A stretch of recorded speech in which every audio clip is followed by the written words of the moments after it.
அனைவருக்கும் வணக்கம். கவியரசு கண்ணதாசனுடைய அனுபவ மொழிகளில் தத்துவம் என்று சொல்லக்கூடிய தலைப்பில் அமைந்த பகுதிகளை பார்த்துட்ருக்கோம். அந்த தத்துவத்தினுடைய அடுத்த பகுதி இன்றைய பதிவு. அந்த தத்துவத்தில் ஒரு பகுதி. மக்களை மரித்தவனின் மரண ஊர்வலம் நடைபெறும்போது சாலைகளே நதியாகும், மக்கள் தலைகளே நீராகும். இந்த மக்கள் கூட்டம், அவருக்காக இறங்கி அழுகின்ற மக்கள் கூட்டம். எந்த விஷயமும் புரியாமல் இருப்பதில்தான் எவ்வளவு சந்தோஷம்.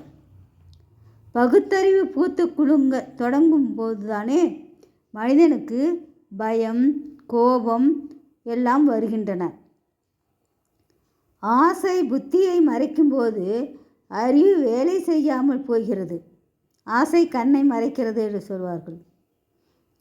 ஒரு முடிவுக்கு தன்னை கட்டுப்படுத்தி கொண்டவன் தானே முடிவுறுவதனாலும் அந்த முடிவை கைவிட முடியாது. தான் வாழ்க்கையில் ஒரு முடிவு எடுத்துக்கொண்டால் அந்த முடிவுக்கு நாம் தம்மை கட்டுப்படுத்தி கொள்ள வேண்டும். அது நம்ம மாறணும் அப்படின்னு நினச்சா கூட அந்த முடிவிலிருந்து மாற இயலாது.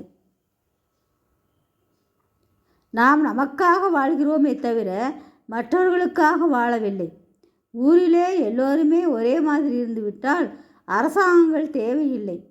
வகை வகையான மக்கள், விதவிதமான நாக்குகள், வாழ்ந்தாலும் பேசுவார்கள், வாழாவிட்டாலும் பேசுவார்கள். வாழ்ந்தாலும் ஏசும், தாழ்ந்தாலும் ஏசும், வையகம் இதுநாதனா என்று ஒரு பாடல். உடல் வரி தணிந்து விட்டால் மனிதன் நியாய அநியாயங்களை எவ்வளவு நிதானமாக சிந்திக்கிறான். பணக்காரர்கள் இட்லியை கூட கரண்டியால் தான் எடுப்பார்கள். ஏனென்றால் அவர்களது கை அவ்வளவு அழுக்கு.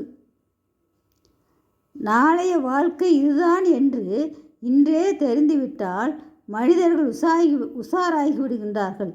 மனிதர்கள் உஷாராகிவிட்டால் கடவுள் இயக்கம் செயலற்று போகும் என்று இதற்குரிய தத்துவங்களை பற்றி சொல்கின்றார். இந்த தத்துவ கருத்துக்களை பாருங்கள். இதற்குரிய இணைந்து படங்கள் கொடுக்கப்பட்டிருக்கும். அந்த படங்களையும் பாருங்கள். நன்றி, வணக்கம், வாழ்க வளமுடன்.